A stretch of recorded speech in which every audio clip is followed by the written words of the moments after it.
అందరికీ నమస్కారం. వేదిక సన్మాన నాయకులు, పెద్దలు, పూజలు, శాసనసభ్యులు తిరుపతి రామాయణ గారికి, స్వాగత సమానులు, కేంద్ర మంత్రివర్యులు బొమ్మల శ్రీనివాస గారి, ఇలియాస్ బీజేపీ గారికి, తండ్రి సమానులు పాఠశాల, అలాగే మైత్రి అసోసియేషన్ సభ్యులకి ఇచ్చేసిన వాళ్ళకి కూడా నమస్కారం. మొన్న చూపించినప్పుడు అడిగాను నాకెందుకు సన్మానం. నేను మైత్రి సంఘంలో మెంబర్ అవ్వాలి, చాలా నమ్మకం అవుతుంది. ఏదైనా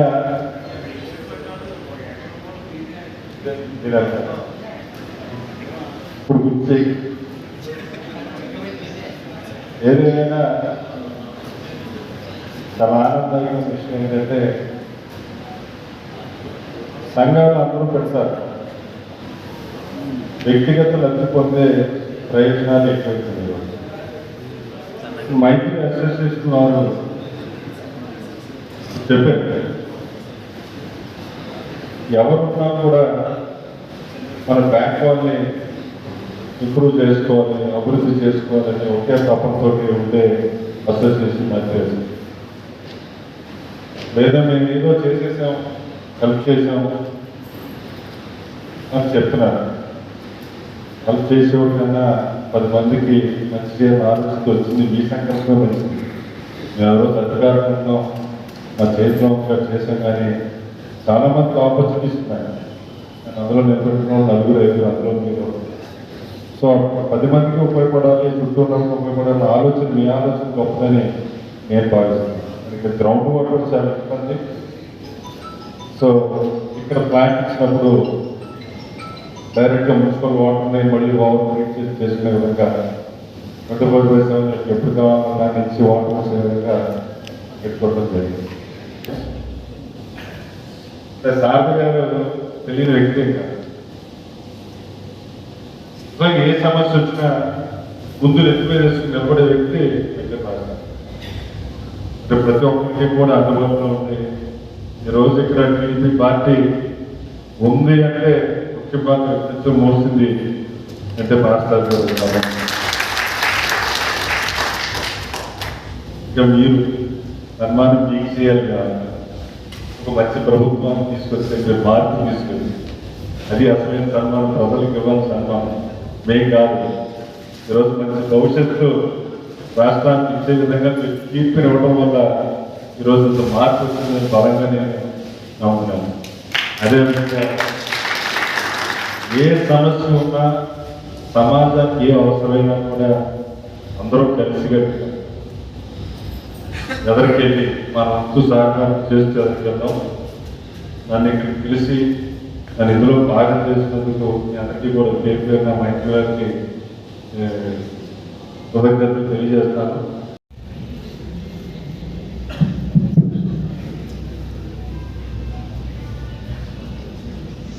మైత్రి కాలనీల సంక్షేమము మరియు అభివృద్ధి సంఘం ఆధ్వర్యంలో ఈరోజు ఏర్పాటు చేసినటువంటి అభినందన సభ కానివ్వండి, ఆత్మీయ సభ కానివ్వండి, చేసినటువంటి పెద్దలు,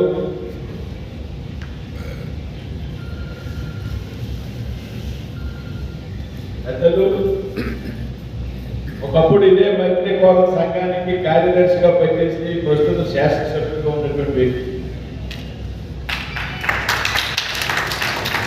3 పర్యాయాలు శాసనసభ్యులుగా ఎన్నికయ్యారు. ఏదైతే గతంలో మీ సంఘం యొక్క కార్యదర్శిగా పనిచేసినటువంటి వ్యక్తి, దానికి మీరు అందరూ కూడా అంజుబాబు గారికి, పెద్దలు, సీనియర్ టీడీపీ నాయకులు, మాజీ municipal vice chairman,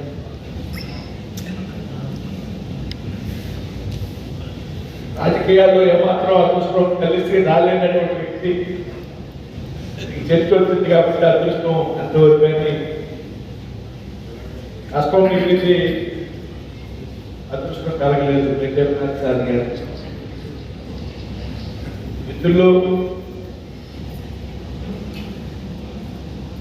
Ajit Kumar chairman ప్రస్తుత జనసేన పార్టీ ఉమ్మడి జిల్లా అధ్యక్షుడు ఈ కొడుకులు గోవింద్ బాబు గారికి, వేదికపై ఉన్న వేదిక మీద ఉన్న మైత్రి సంఘం పెద్దలకు అందరికీ కూడా హృదయపూర్వక నమస్కారం తెలియజేస్తున్నాను.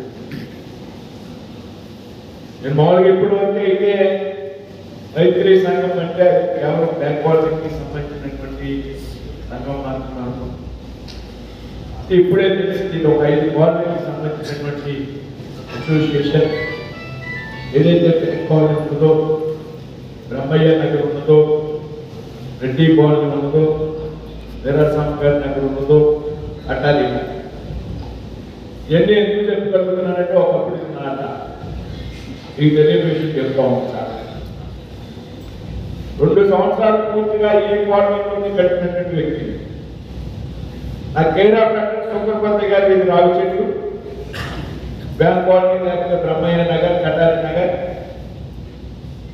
చౌకాల్లో షెడ్ ఆడుకోవడం. ఇది నా షెడ్యూల్. నాకు తెలిసేది ఎందుకు ఈ ప్రాంతంలో ఎందుకు పరిచయం ఉండేదంటే నేను గుర్తు చేసుకుంటాను. ఇవాళ నేను కేంద్ర మంత్రిగా బాధ్యతగా ఉన్నానంటే అందులో ఈ ప్రాంతం యొక్క సహకారం కూడా ఉందనేటువంటి విషయం నాకు గుర్తుకొచ్చే విషయాలన్నీ మీతో షేర్ చేస్తున్నాను. నేను ఇంటర్మీడియట్ కేజీఆర్ కళాశాల చదివాను. ఇవాళ నాకు చాలా ఆనందంగా ఉంది. నేను ఆర్టిస్ట్కి వచ్చాను, దయచేసి మన్నించాను. మరి ఉండే అసెంబ్లీలో కొన్ని ముప్పుకు పోయినటువంటి దాఖలాలు సందర్శనకు వెళ్ళినప్పుడు అక్కడ బాగా లేట్ అయినటువంటి కారణంగా నేను కొంత ఆలస్యంగా రావడం. దాని వేల మంది జనం రాకపోయినప్పటికీ కూడా ఇక్కడ నాకు చదువు చెప్పినటువంటి ఉపాధ్యాయులు అంతా కూడా వేల సమావేశంలో ఉన్నారు. నాకు చాలా నేను ఇంటర్మీడియట్ కేజీఆర్ కాలేజీలో ఎంపీసీ చదివితే నా మ్యాథమెటిక్స్ లెక్చరర్ నాగేశ్వరరావు గారు ఉన్నారు, నా ఫిజిక్స్ లెక్చరర్ రమణ గారు ఉన్నారు, నా కెమిస్ట్రీ లెక్చరర్ సుబ్బారావు గారు ఉన్నారు, అన్నింటి మీద నా సాంస్కృతిక లెక్చరర్ దుర్గారావు గారు, నాకు డైరెక్ట్గా బాగా చదివినకి ఎస్ఎస్డిపి గారు దుర్గా ప్రసాద్ కేంద్ర, అలాగే మరో లెక్క పవన్ వెంకటరావు గారు ఉన్నారు, అలాగే ఎట్లపల్లి సత్యనారాయణ గారు ఉన్నారు. నాకు చాలా మంది నేను ఇంటర్మీడియట్ అభ్యసించేటప్పుడు 4 గురువులతో సమానమైన వ్యక్తులు డైరెక్ట్ టీచర్స్ ఇవాళ ఎంపీసీ నా మ్యాథ్స్, ఫిజిక్స్, కెమిస్ట్రీ లెక్చరర్స్ ఇక్కడ ఉన్నారు. నా సెకండ్ లాంగ్వేజ్ ఉన్నటువంటి తెలుగు, సాంస్క్రిట్ లెక్చరర్స్ ఇక్కడ ఉన్నారు. కాబట్టి నాకు చాలా ఆనందంగా చాలా ఉండేటువంటి విషయాన్ని ముందు ఉంచుతూ ఈ సుంకరపతి గారి స్కీట్లు బ్యాంక్ రెగ్యులర్గా 2 సంవత్సరాల పాటు పగలు రాత్రి గడిపినటువంటి రాజ్యం ఏంటంటే మా స్టూడెంట్ యూనియన్ పాలిటిక్స్ ఆ రోజుల్లోనే నేను కళాశాల ఎన్నికల్లో పోటీ చేయడం,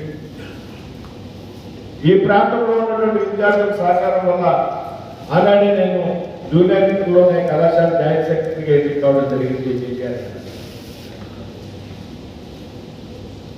ఈ విధమైనటువంటి అనుబంధం ఈ ప్రాంతంలో ఏదైతే ఎమ్మెల్యే గారు ఇంటిగా అనుకున్నటువంటి ఇల్లు, ఒక ఫిజిక్స్ లెక్చరర్ శర్మ గారు అనేవారు, ఆయన ఇంటికి నేను 1 సంవత్సరం పాటు రెగ్యులర్గా చూసుకోవచ్చు.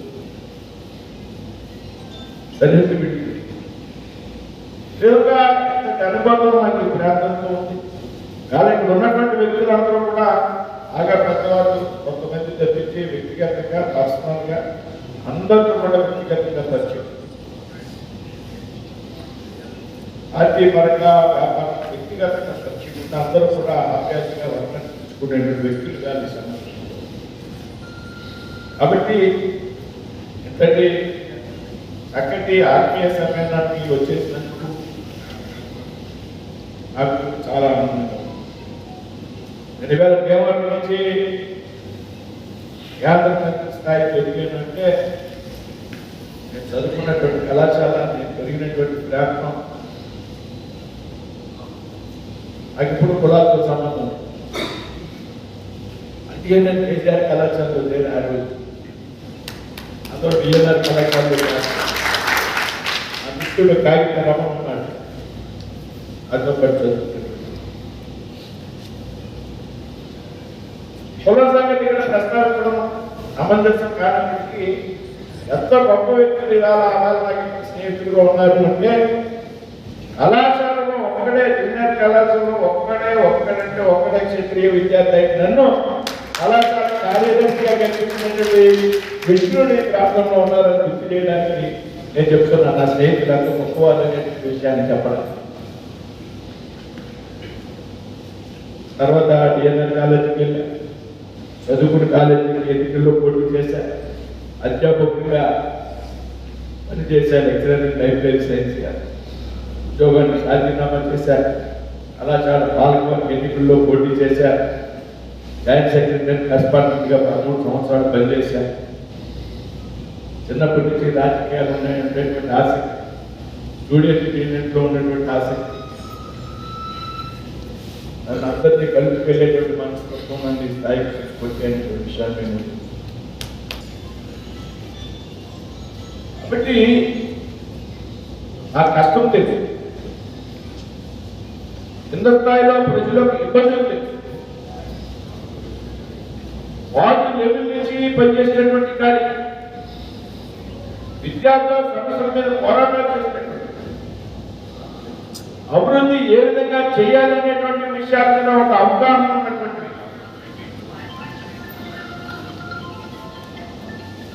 ఖచ్చితంగా ఈ పార్లమెంట్ లో రాబోయే రోజుల్లో అంజబాబు గారు కానీ నేను కానీ కలిసి పనిచేయడం ద్వారా మీరు మా మీద ఉంచినటువంటి నమ్మకం, విశ్వాసం ఏదైతే ఉందో దానికి 100% కూడా న్యాయం చేస్తామని సభాముఖంగా మీ అందరికీ కూడా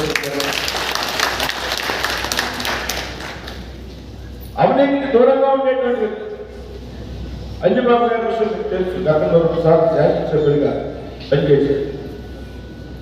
అని శ్రీనివాస వర్మ రాజకీయాల్లో ₹1 అవినీతిని కూడా అంగీకరించే మనిషి కాదు అనే విషయం మీకు తెలుసుకున్నారు. మున్సిపల్ కౌన్సిల్లో ఉన్నప్పుడు ఎక్కడ అవినీతి ఉంటే అక్కడ వ్యతిరేకించారు. ₹1 కూడా కౌన్సిల్లో అదే కాదు ఆఫర్స్ వచ్చినప్పుడు నిర్విధంగా తిరస్కరించినటువంటి, ఇంట్లో డబ్బులు తెచ్చి రాజకీయాల్లో ఖర్చు పెట్టడం, లేకపోతే సంపాదించిన డబ్బులు రాజకీయాలు ఖర్చు పెట్టడం తప్పించి రాజకీయాల ఆధారంగా రూపాయి సంపాదించాలనేటువంటి ఆశ నాకైతే ఇప్పుడు మీ లేదు, ఎప్పుడు కూడా ఉండదనేటువంటి విషయం మీ అందరికీ తెలుసు. ఎన్నికల్లో పార్టీ అవకాశం ఇచ్చింది.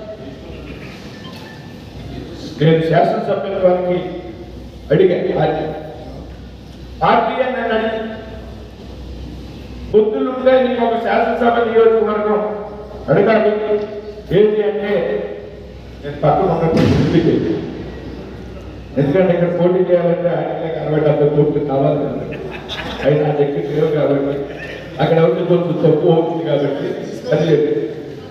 మామూలు అక్కడ 6 ఏంటంటే అక్కడ విషయం చెప్పారు, అక్కడైతే కొట్టుకు చంపుతున్నారంటే మధ్యలో సమస్య నేను సెటిల్ చేసేస్తాను, నా మీద తీసుకుపెట్టమని చెప్పారు.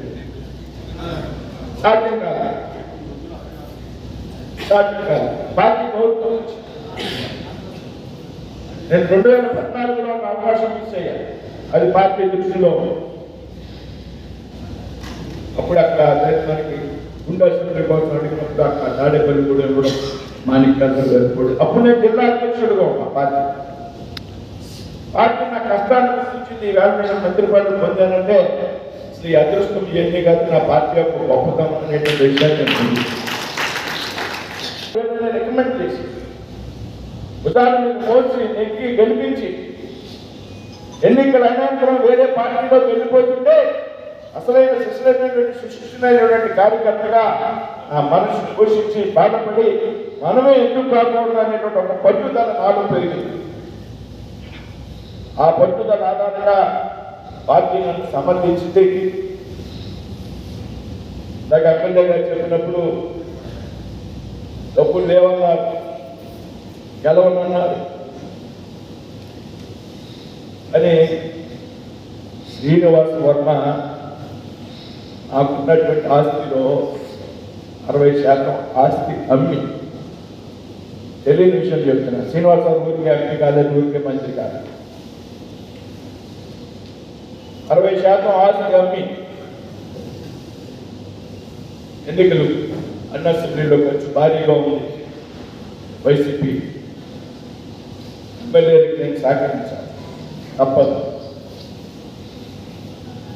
నా శక్తి నుంచి పెరిగి నేను ఉన్న ఆస్తి దాదాపు 60-65% అమ్మి డబ్బులు ఎప్పుడన్నా సంపాదించుకోవచ్చు.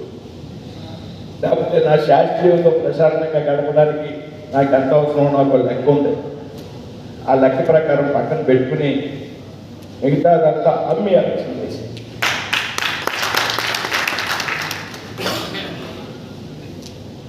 చెప్తున్నాను. నాకేం పోయింది అసలు పెద్ద పెట్టి ఈ రాష్ట్రంలో 25 పార్లమెంట్ సీట్లలో నామినేషన్ వేసినట్టు కూడా ఏదైనా మొట్టమొదటిగా ఒక్క సీటు గెలుచుకుందంటే అది నర్సాపురం పార్లమెంట్ అనేటువంటిది రాష్ట్రంలో ఉన్నటువంటి అన్ని సర్వేలు. కాబట్టి ఈ ప్రాంతంలో ప్రజలందరూ పెద్ద ఎత్తున ఆదరించారు. ముఖ్యంగా ఎమ్మెల్యే గారికి చెప్పినట్టు పెద్ద ఎత్తున మెజారిటీ ఇచ్చారు.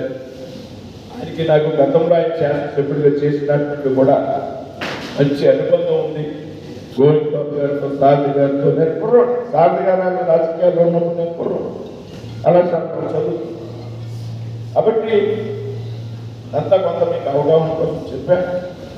అభివృద్ధి విషయంలో ముందున్నాం. కేంద్ర మంత్రి అనేటువంటిది దానికన్నా నాలో శ్రీనివాస్ వర్మ బీజేపీ వర్మ అనేటువంటి వ్యక్తిని మీరు చూడండి. కేంద్ర మంత్రి అనేటువంటి ఒక ధైర్యం మనకి అడ్డు ఉండాల్సినటువంటి అవసరమైంది.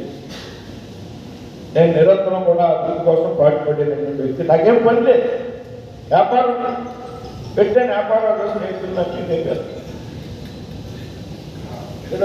చేయడం, రియల్ ఎస్టేట్ చేయడం, కొంత కన్స్ట్రక్షన్ చేసిన అనుభవం. పొద్దున్న అయితే జనాలతో పొద్దున్న తెల్లటి బట్టలు వేసుకోవడం, రోడ్డు అడ్డు తిరగడం, ఇది అనుకోవడం అంటే మంచిది. నా యాక్టివిటీ రాష్ట్రం అంతా టూర్ చేయడం పార్టీ కోసం, జిల్లా అంతా టూర్ చేయడం పార్టీ కోసం. పార్టీ ఏమని చెప్తే అక్కడ 4 గంటలు పట్టి సర్దుకుని వెళ్ళిపోవడం, ఇది నా యాక్టివిటీ. కాబట్టి నేను అధికారుల చుట్టూ తిరిగిన, ఢిల్లీలో చుట్టూ తిరిగిన. ఇందాక ఎమ్మెల్యే గారు చెప్పినట్టు చాలా పథకాలు ఉంటాయి కేంద్రంలో. వాస్తవం మనకు తెలియనటువంటి పథకాలు చాలా ఉన్నాయి కేంద్రంలో.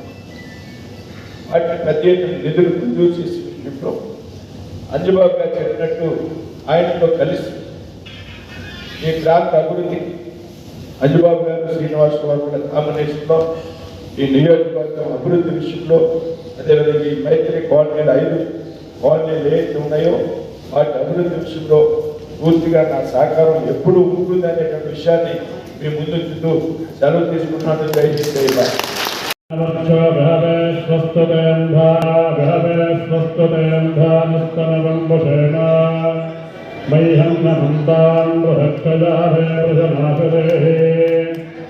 మమ అంతరిక్షమరిగోపమస్తు వైశం గానే దేవహోదే ధైర్యభూతారమనిషంతునః మార్వేరిష్టామనిష్టాదవేద ఇహ వేదయధ్వం దేవేశ్వరుణం తేత్తారమదరాజమగ్రం మమ ఇంద్రానభరతాన విష్ణురగ్నిః మమ అంతరిక్షమరిగోపమస్తు వైశం కామే అస్మిన్ బ్రహ్మభాజనం కామాయాస్తిరస్తమయ దేవహోదే ధైర్యభూతారమనిషంతునః మార్వేరిష్టామనిష్టాదవేదాః దేవేశ్వరుణం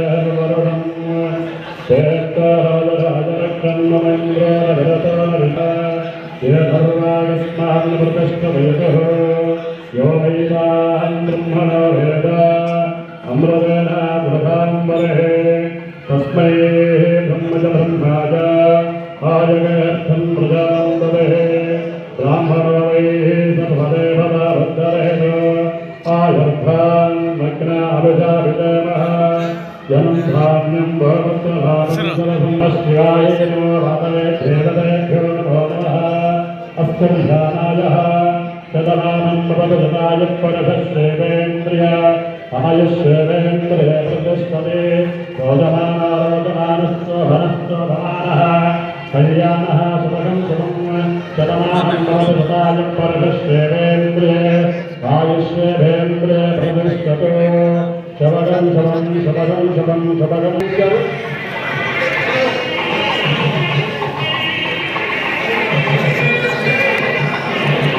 ఎవరండి దయచేసి భూతాత్మాలు గౌరవం అది పెద్ద పెద్ద వచ్చి మనం వేద్దాం.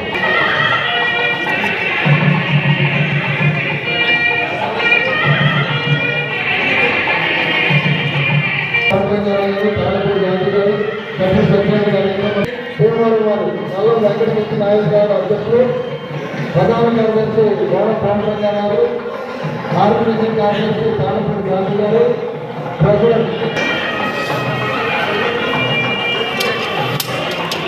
Youth association